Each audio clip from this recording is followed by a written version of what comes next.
People of Earth, we have come to upgrade your cosmic consciousness. DNA activation ready. In 3, 2, 1.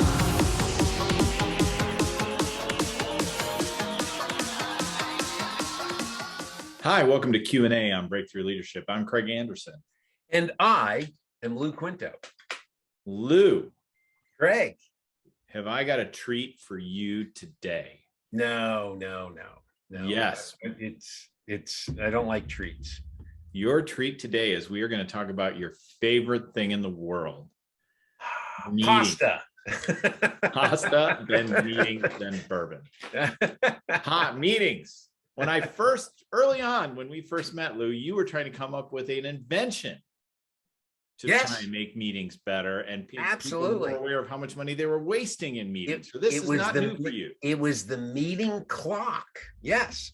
And I believe someone had, and luckily we didn't venture into that and try to have it done, because it was like overnight apps became very big on phones, and all of a sudden people had taken that idea of the meeting clock, where you enter all of the people in the room and then you guesstimate their hourly rate if they were getting paid on an hourly basis, and then you start the clock, and at the end of the meeting it multiplies the number of people times the dollar amount times how much time you spent, and you would be able to say at the end of the meeting, was this meeting worth $2,000 or $150, whatever it may have been.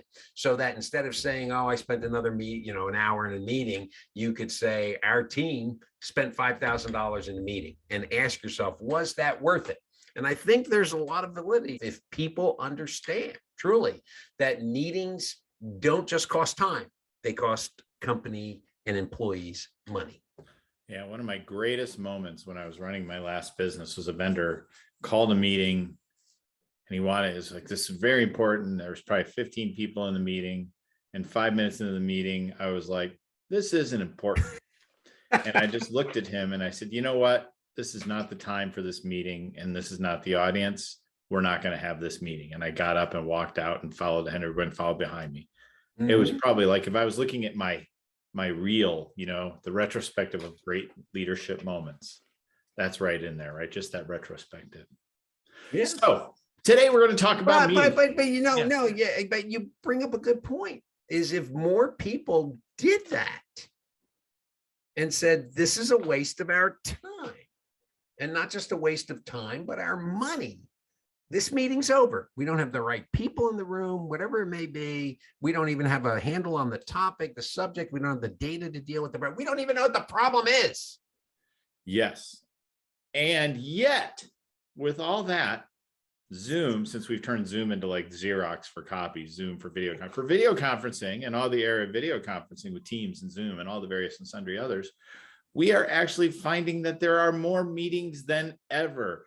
Employees are not efficient because they're actually spending more time in meetings during this time of remote work than less. They are double and triple booked in meetings. They are back to back. One of my favorite stories is some of those who have gone back to the office realized they could not have back-to-back meetings because they didn't have time to walk between offices, when it was just so much easier to flip back and forth from one to the other on Zoom. So we're actually taking all the lessons. This to me is like automation 20 years ago. Oh, we're going to have computers. We'll have a 30-hour work week with computers. It's going to make everything more efficient. We got everybody out of the office. We got this great technology, and we're wasting even more time. We have less time for analysis, less time for action, less time for thinking. Yep. So what do, Lou? We're going to talk about 3 things today, and we're going to try really hard to stop Lou from ranting throughout this session. Yeah, and the funny thing about it is, every time I'm with a group, and if I had to help them in their learning and development and talk about meetings, I truly would look at everybody and just ask them a general question. Do I really need to talk about this? Isn't everything that I'm going to say, and at the end, everything that I did say, isn't it just common sense?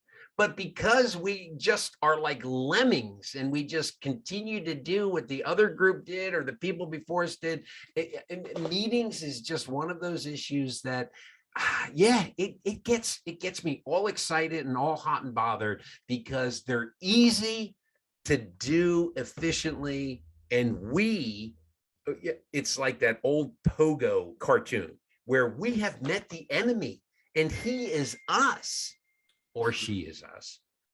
And so yeah, all right. So take me into this. Lead me by the hand, kicking and screaming about meetings. So we are going to talk about 3 topics today around meetings. 1, only hold meetings of value.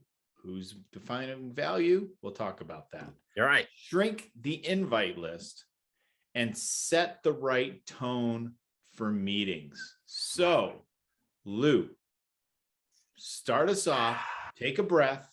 Okay. Serenity now. Take a deep breath, right? Get in my Zen moment here. Yep. And let's talk about only holding meetings of value. Okay.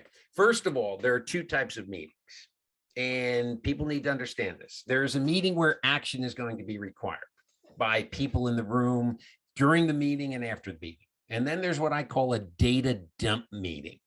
And that's where people just come in and dump data on you. There is no requirement at all of you except butt in seat, or in our Zoom environment, butt in seat, looking in camera, looking at computer. Okay. And someone just dumps data on you. The first type of meeting is that with that problem solving, the decision making, the strategizing type meeting where people are going to come and they're going to get work done. And so they need to understand what type, you as first of all, the person calling the meeting needs to understand what type of meeting it is. If it is the first type of meeting where action is going to be required, it's going to be a working session, the group is going to have, collaboration, they're going to have teamwork and input and all that stuff instead of just sitting there and listening, you need to abide by a rule. And it goes back to a rule that many of us, it's an old adage, too many cooks in the kitchen spoil the batter. Okay. Take that same cooking philosophy. Since I said pasta was, you said we were going to talk about something that I enjoyed. So I'm throwing food into this discussion once again. I have an adage after 30 plus years in business. Too many people in the meeting spoil the meeting because people get into a meeting. They like to hear themselves talk. Me probably being one of them. And I will say the same thing 6 or 7 times in different ways. And that's what ends up happening in meetings when you have lots of people. Irving Janis came up with groupthink. His philosophy on groupthink based upon his studies was that those teams with 7 or fewer people were more productive and more efficient than those with 8 or more. So for those of you who took economics in school, 7 is your point of marginal diminishing returns. By adding more people into your meeting, you are not going to help with the efficiency, the productivity of that particular meeting, or coming to the objective or the solution of that meeting. So the smaller the meeting, the better. And when it comes to those status meeting updates and everything, at the beginning of a project, it may be very important to have that status meeting where everyone goes around the table or goes around the 4 or 6 or 8 squares on your computer here and says, here's how our group's doing, and fills it in. Very early on, that might be good. But as time goes on, that doesn't mean you need to continue that meeting. That meeting may go from weekly to bi-weekly. It may go to once a month based upon the length of the term of the meeting. But we believe that since we started this way and we're having this status update meeting, we should have it. Remember this, nothing ever gets done in a meeting. It gets done outside of a meeting. And the reason why I say that is usually 98% of the time, the information, the data, the people, whatever it is that you're working on, that information isn't in the meeting with you. You have to go out of the meeting and gather that data, look at that information, talk to those people who weren't in the meeting, and you need to handle that outside of the meeting. So nothing ever gets done in the meeting itself. Okay. So some of the research that we did, I came across this. 4 reasons, 4 kinds of meetings that you should only have meetings for these 4 reasons. And I think it fits within your rubric a bit, but gets a little more specific. 1, You've been playing Boggle. That's a Boggle rubric. Yeah. I have a master's degree though. So that's the and an second time English I've degree. heard that today. Yeah. So one, learning meetings to generate knowledge, right? Educational, etc. Some of the work that you do. Mm-hmm. Innovation meetings for problem solving, getting the right people around the table to solve a problem. Right. Commitment meetings where decisions are made. Right. And alignment meetings to generate a roadmap, long-term thinking development. Now, it doesn't mean there's not work that goes on outside those meetings to prepare, but those 4 reasons to have a meeting. And I think there's a lot to be said for that. It is, I agree with you. I have held a lot of status meetings in my day, and I think there's some hybridization to think about there. Sometimes, when you're in a big corporation, you go up and do that data dump meeting, but it's not to data dump. There is the data dump, but it's for the people above you who are making bigger, broader decisions for the corporation to be able to ask you lots of questions. So it's a little bit of a hybrid of the learning meeting and the data dump meeting, right? We got to dump the data to have the learning. But, there are some of these where you're trying to get some of that work done. But we really should only bring people to the table away from their productivity for a purpose and to get things done, That's great. And identify that purpose up front. Yep, so people know this is the meeting walking into, this is what I'm doing. Now, for all the data dump meetings and all those other things, God knows we have enough technology between Excel and Slack and spreadsheets and this and email. PowerPoint. Yeah. There's lots of different ways to get that data out there. Yep. So we should put that out there. And, some of what we talked about last week around technology to make management better. These are some of the things to think about. Where can I make it easy for people to quickly get the data at their fingertips? And then if they have a question, they can call me. So that I think is, but I think I like those 4 reasons for a meeting: learning, innovation, commitment, and alignment. I think those are good ways to say these are the kind of meetings we have here. And you're right. They in my rant, they fit right into everything I talked about.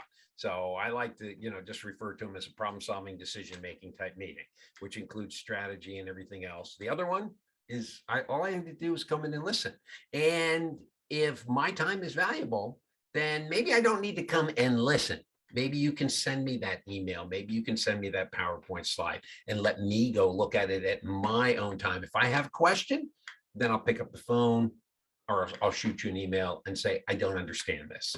And then we can get into a conversation. But there's no reason why you should pull 30 or 40 people together to do a data dump meeting on a regular basis. There are occasions, exceptions to every single rule that I've talked about, okay, including the one that nothing ever gets done in the meeting. There are always exceptions to those rules. It's not the exceptions I'm talking about. It's the stuff that people bitch and moan about. I hate to go to meetings, or I've got another meeting I've got to, or we've scheduled another meeting. You never hear anyone with a cheery disposition go, I'm going to a meeting, that they're all excited about it. It just doesn't have, we hate meetings. They're almost like funerals. We hate going to a funeral. Okay, because the outcome is not pretty and it's just exhausting. So in meetings, value, and the way that you can figure out if it has value is in one sentence: define what it is that you want to accomplish in this meeting. And that has got to be your objective and the goal of the meeting. And if it is something that is very pressing, that needs to be handled because it's affecting the business, it's affecting the project, the team, whatever it is, then that is a meeting that has value. Otherwise, always question, do I need this meeting? Okay, deep breath. Okay, because there's only 2 answers to that question. Yes, I do, or no, I don't. But most of us don't take the time to become consciously competent and aware of, do I really need this meeting? Moving on. Topic 2. Topic 2, and that is shrink your invite list. This is not a party. The more the merrier does not adhere to meetings. Yeah. So that's all I'm going to say on that. You take it from here. Wow. So I think who was it? Was it Bezos and Amazon had the 2 pizza rule? If you have more people than you can feed with 2 pizzas, there's too many people in the meeting. So I love that rule. Or a dozen donuts. If there are more people than you have donuts, There's too many people in that meeting. Well, you just said 7 is enough. So really, I just need a half dozen and a very Well, I'm right, thinking conscious everyone person. will get like 1.5, maybe 2. You know, Oh. big guys like me, with one's not enough. All right, because you want to have that crash of energy so people leave the meeting. So And that's another perfect thing too. That sugar at the very beginning of a meeting really excites a meeting. So yes, food needs to be in the meeting. okay. So what do we do to shrink the invite list? 1, standing team meetings that exist just because it's a placeholder on the calendar. I am very guilty of this. Kill it. Kill You don't it. need standing team meetings. Most of what we're doing in a standing team meeting is the status update meeting. Kill it. And in the next section, I have such a great story about a standing meeting. I can't wait to tell it. I'm just going to vent my spleen. 2, shift to more one-to-one meetings and small group meetings. To lose point from the last one, 6 or 7 people is way more than enough for a meeting. But those one-to-one meetings, and maybe we should even do a session on this someday around, how to have a great one-to-one meeting. But keys to a good one-to-one meeting is if it's with don't invite anybody except one other person. There, okay. Yeah, so that's where you start. But 1 is to give that person the opportunity to ask you questions and say where they need help. And then if there's information you need, you can pull it there as well. Small group meetings, same verse.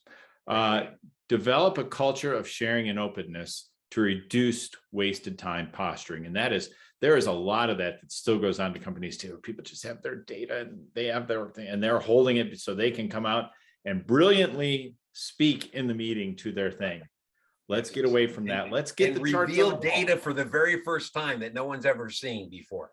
And it's like, well, if I had known that, then we wouldn't have had to call this meeting. Why are you bringing this in now? So it's just a cavalcade of Craig's great management mistakes. I had a team that was doing product development and they wanted to be locked away in a room all by themselves and do all that. And they didn't want anybody to see their work until they were ready to unveil it to the world. At which point it was picked apart and destroyed by everybody else around the table because they did not share it early enough. That would be my bad. Yeah. Now, when it comes to shrinking the list of the meeting, first of all, what I always tell people, in addition to consciously asking yourself, do I need to have a meeting? Yes or no? If it's yes, the second question you need to ask yourself is, who needs to be in this meeting based upon your objective? We really need a meeting. Right. Do I really need a meeting? But based upon your objective, you need to ask yourself, who needs to be in a meeting? And I always tell people that instead of making technology be your enemy in this regard, by just doing an email and clicking on a whole bunch of people in the to line, take a piece of paper and pencil out. Okay, I'm sure that most people still use them, and write down a list of names of the people that you believe need to be in that meeting. And then next to each person's name, after you compile that list, write the reason why they need to be in that meeting.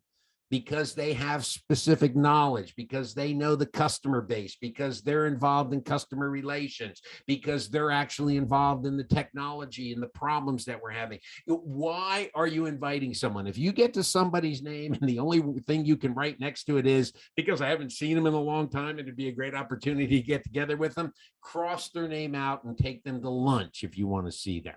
But then once you've come up with that list, see, we're still not done here. So this has become a manual process that is making you stop and think, is to go through that list and try to find which people duplicate each other based upon what value they're bringing to the meeting, and then make a decision on which of those individuals would be the best person because they have the same knowledge. Who would be the best person for this meeting, and then cross the other person off. And if you aren't sure, call one of those people and ask them and say, hey, I'm holding a meeting here and we need some information on quarterly figures and everything. And you and Bob are in accounting, and I didn't know, Sue, should I ask you or should I ask Bob to be at this meeting? Because you both have the same information. I don't want to waste both of your time. And immediately if you call Sue will go, oh no, ask Bob. Bob's really good at this. And so someone else has made the decision for you. And now you're asking Bob and not Bob and Sue. Because how many times, viewers and listeners, ask yourself this question: have you walked out of the room and you've asked yourself, why were both of us in that meeting? One of us could have handled that meeting and we didn't both need to be in, or all three of us didn't need to be in that meeting. As the person who's calling the meeting, you need to be able to truly have the right people in the room. And it's not done by simply creating an email with an agenda and then clicking people from your contact list into the to box, into the to line. That is being lazy. And that's when technology is not your friend. Don't even write the email yet. Ask yourself, who needs to be in my meeting? Okay. Keep it small. Okay. Last point. Yes. Aim for 7. Aim for 7 or fewer. Okay. If you need 9 or 10, fine. But 7 or fewer. Okay. Okay. Another breath. Go ahead. Yeah. Moving on. All right. Last one. I'm gonna have to have a drink after this because you got me all screwed up. Yeah, it's my fault. All right. Last one. Yeah, it's my fault. Set the tone for the meeting. I work for a company. Who will remain nameless? Who shall remain nameless. Right. But if you need to go to an ATM, their name might be on the top of the ATM. No, not that one. Okay. Lots of divisions. And there was a meeting. It was a data dump meeting. It was a standing team meeting once a month. And there are very specific rules outlined for this meeting. One person from each company to be on the call. 5 minutes, or maybe it was 10 minutes, was your time you had to speak. No more than 3 slides, no more than 10 minutes. Mm-hmm. Beautiful. I'm like, I will go to that meeting. Yep. Go to the first meeting. Lou, there's maybe 25 to 30 people involved in this meeting. Oh, everybody, 3 slides, 10 minutes. We're looking at 250 minutes. It's worse. Not to mention breaks. I'm the only guy who showed up with 1 person, 3 slides. Everyone else had 2 or 3 people in the call. Let me guess, it was your first meeting? No, and it continued for months this way because everyone was allowed to do whatever the heck they wanted. They brought whoever they wanted to give updates. And if you bring lots of people, then everybody has to have a turn to speak. Oh, yeah. And it was even a rule that you had to use PowerPoint. People were coming in without PowerPoint with fancy swirly slides that sent shit in. Sorry. There we go. We have to put the explicit. We have to check the explicit box. Craig said shit. Swirly slides with lots of data that didn't mean anything. Right. And no, I wasn't in charge of the meeting. The person in charge of the meeting let it happen month after month, and everybody hated it. Yep. Also, quick learning point. The microphones built into the table were way more sensitive than I realized. So that's you a heard different story. So when you pull a Dr. Fauci, what a moron. Jesus Christ. It was close where I just was one day, I did my 3 slides in 5 minutes and I sat back and said to the person next to me, mic drop. That's how you do it. Apparently it went out to the whole world. So when we don't have meeting rules, when we don't set ground rules for what good behavior is and isn't in a meeting, when we don't have people who know to moderate and lead a meeting, it's not going to work. No, it's not going to work. And hey, here's another tip. First, 1, make sure everybody shows up on time. And 2, give them a few minutes to socialize before the meeting starts and build it into your agenda. Right. Well, first of all, I'll try to keep this focused. Number 1, not everyone knows how to lead a meeting, and not everyone should be allowed to lead a meeting. Just because of your title doesn't mean you should be the leader of that meeting. When you're having a meeting, you need someone who can facilitate the meeting. And so even if it's your problem, even if you're the one who called the meeting, if you set the agenda, you should not be leading that meeting. You need to get somebody who's focused on, here are the rules. Rules are 3 slides, 10 minutes, boom, done. We're moving on to the next person. And if you let one person go, then you're going to have to let everybody go.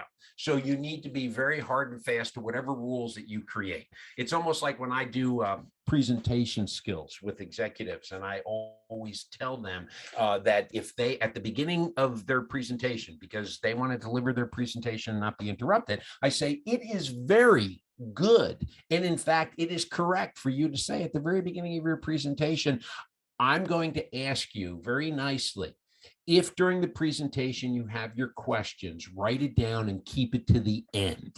And then at the end of my presentation, I have set time aside where I will handle questions. And as you get into your presentation, If someone raises their hand and you call on them, you've just gotten rid of that rule. And now all of a sudden hands are going to be going up left and right.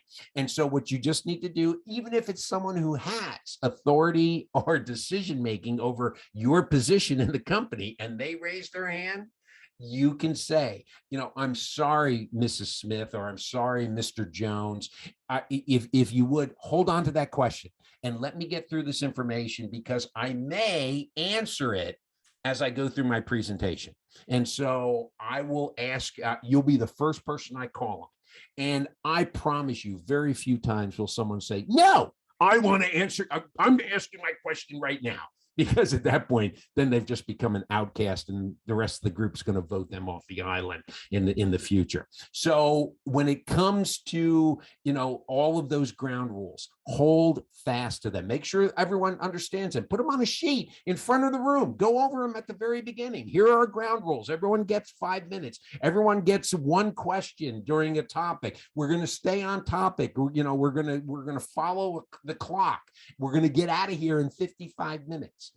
If you break one of those rules, then you as the leader, and it's funny because one of our most popular podcasts, and for everyone who's listening, you can go check it out. One of our most popular downloaded podcasts is How to Facilitate Meetings. And we did that like in the first couple months that we were doing this podcast. And it is one of our most popular downloaded podcasts, which showed me is that people want to know how to facilitate a meeting. And you need to be a good facilitator and a moderator of a meeting. If that's not you, then find someone, appoint someone who is, so that this way that meeting has the tone that's going to be efficient and effective. Okay. So Lou. Yes. What's your key takeaway from this? Don't have meetings. That's my key takeaway. Get rid of the meetings. Now, my key takeaway is when you get that urge to call a meeting, and sometimes that urge happens like at 11:30, and you can't tell, am I hungry for lunch or do I need to have a meeting? You need to ask yourself the question, do I really need a meeting? Looking at the situation, step back, stop and think, and ask yourself, do I really need to have a meeting? There's only two answers, yes or no. But you're forcing yourself to go through the contemplation, the critical thinking of, do I need to have a meeting? If you do that, I promise you, you will eliminate 50% of all the meetings that your gut tells you need to call. All right. Now I'm going to go write it down. Back up, everybody. Back up. Lou's on fire. I am going to borrow last year's word for the year, intentional. You have to be intentional. Actually 2 years ago, word of the year. Yeah, be intentional about the meetings you're having. You need to make sure there's a purpose. You need to make sure the right people are there. You need to make sure you are not wasting anyone's time, including your own. If you have one of those fun apps that helps you roughly calculate the cost of your meeting, you will be astonished at what you're spending by pulling 7 people around a table for an hour. Yeah, especially the higher you get up in an organization. That dollar amount goes up very high. That's right. I can promise, and I don't mean to interrupt, but I am, as I usually do. In fact, I think it's been commented on in a few of our comments on how Lou keeps interrupting the person who's speaking. So it's true. So, but again, I went to the Joe Scarborough School of Interviewing. And now I forgot what I was saying. And he lost it. Yeah, I lost my thought, and it was a good one too. What were you talking about? I have no idea. I got lost around. Oh, you're lying. You do know what you want, but you don't want me to interrupt you on that one. See what happens? All right. Well, if you think about it, we can put it in the notes, or you can pack it in, drop it in, and a little. As my grandmother used to say, if she forgot something, it must have been a lie. Just drop it for the video watchers. Just drop it in the Chiron if you think of it. Right. And they'll be able to see it. Fair enough. All right. Bring us home, Lou. Okay. Well, we hope you've enjoyed listening to me rant and rave about my favorite topic, meetings. And of course, Craig, you don't get off scot-free on this one. You've egged me on this one, so you know where to push the buttons and get me going. But if you are in an organization that has meetings that aren't valuable, that are a waste of time, please share this podcast with those people so that they can hear other people saying what you want to say, but for some reason you're a little introverted, maybe you just don't like to create a controversy within the organization. It's a good way to say, hey, we need to improve our meeting. So like, share, leave us a rating. The higher the rating, the more people find out about Q&A on Breakthrough Leadership. We're available on most social media outlets, LinkedIn, Facebook, YouTube, and we are also available on all of your major podcast platforms. So until next time, or until your next meeting, I'm Lou Quinto. And I'm Craig Anderson.